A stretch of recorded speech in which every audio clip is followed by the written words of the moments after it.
Looking towards the tournament, one of the potential matchups is against UConn. You dropped 20 against them in January 31st. What do you think about facing them again, potentially?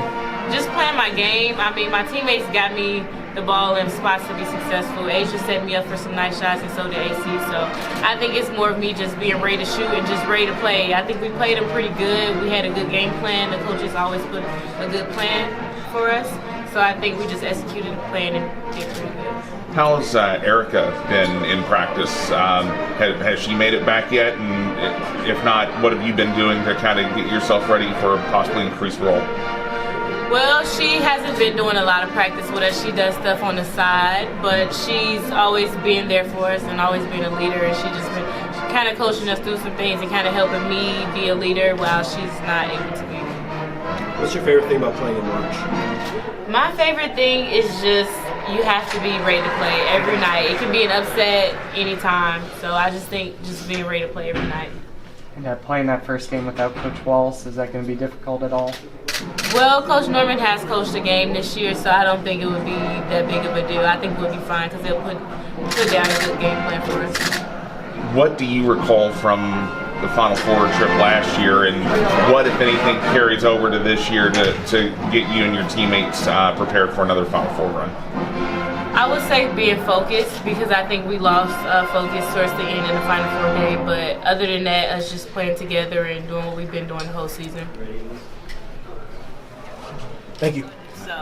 It's unbelievable to look out here and see the amount of people that still came out, even though, you know, the entire bracket is out. So there's really no suspense of what's going to happen here at 7. But just, I think it speaks volumes for our fan base, for the love that they have for women's basketball. What was your reaction, though, when it was late? Well, you know, when I looked at it, I honestly thought the entire time we're going to be a 1 or 2 seed in Albany. After we got beat in the conference championship game, Chicago was not an option. And it shouldn't have been. Notre Dame earned that right to play in Chicago. So I looked at it and I thought, well, we'll probably go to Albany. It's either a 1 or a 2. So it really, you know, being a 1 seed's great. I think it speaks volumes for what we've been able to establish here.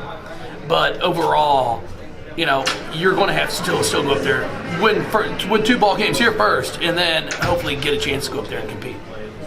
So what do you know about Robert Morris? You know what? I had a chance, which is one nice thing. I've had a chance to watch a half of them already since the bracket was leaked. You know, really good basketball team. They've got a 6'2" post player that's averaging about 13 points a game, and then they've got 6 that are averaging between about 8 and 7. You know, so it's a real balanced team. They're extremely young. They play with a lot of confidence, and they like to. They don't want it to be an up-tempo game. So we don't want to get caught playing their pace. So we're going to have to try to speed things up. What are your plans? What are your plans for Friday?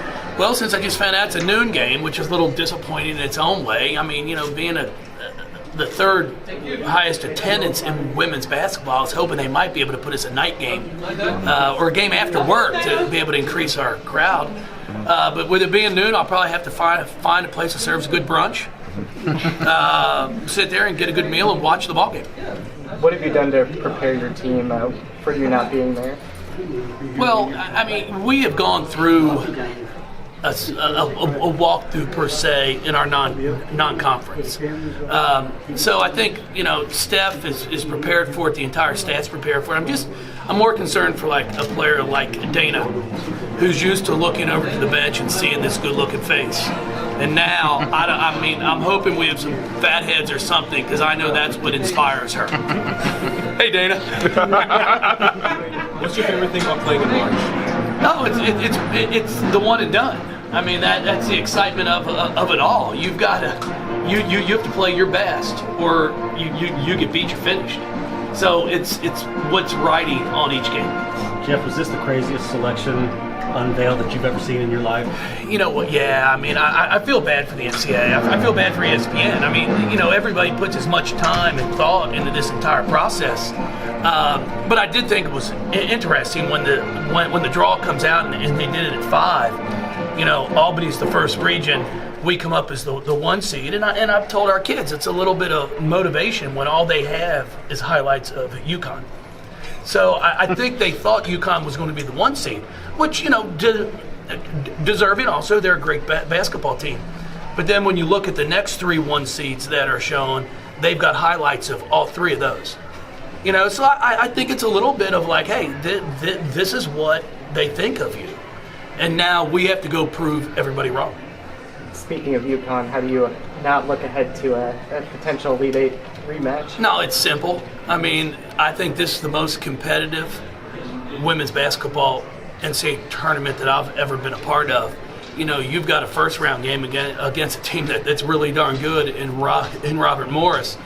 And these second-round games, I mean, anybody can win them. I truly believe that. You've got Kansas State, who's playing really well, Michigan, who's had a great year. So you've got to take one game at a time or you'll be out early.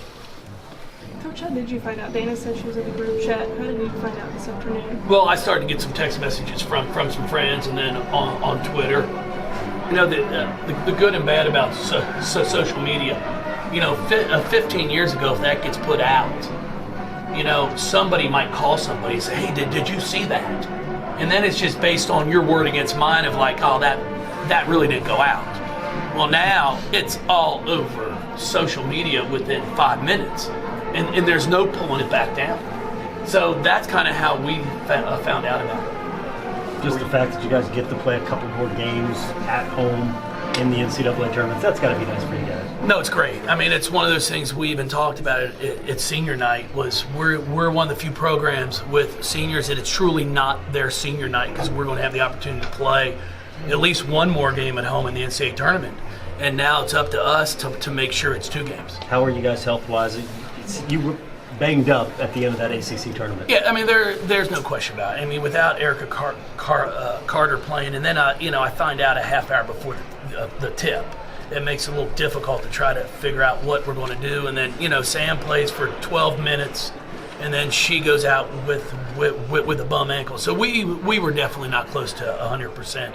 But I'm feeling better now. They both players have been doing rehab, look really good. So now it's just a matter of getting them back on the court and comfortable and get prepared for Friday.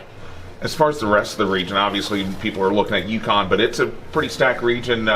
Once if you make it to the Sweet 16, isn't it? Oh yeah, I looked at all the regions and I thought the West and the East was probably the most difficult two that I could see. I mean, they're all good, but yeah, I mean that's what I said. This year, the parity in our game is as good as it's ever been.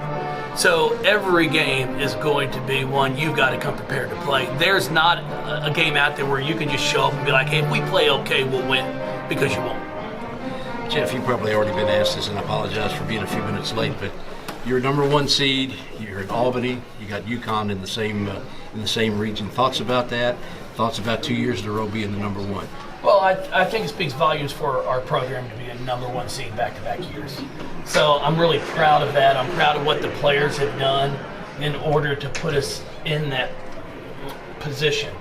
Now, I'm not even worried about who we're going to play in the Sweet 16 or who's on our side of the bracket. We've got Robert Morris to worry about. If we're fortunate enough to get past them, then it's 2 really good teams in Michigan and Kansas State. Playing in Albany, you played there before. That's a difficult place to play. Well, I don't know if it's a difficult place to play. It's a gym. It's the same size as ours, and it's indoors. Will you get out the measuring sticks? No, there is no. It's a difficult place to play. I mean, they're all the same. I mean, if we were playing outdoors and the weather's up there, that's a whole different scenario. But no, it's going to be a great environment if we can get there.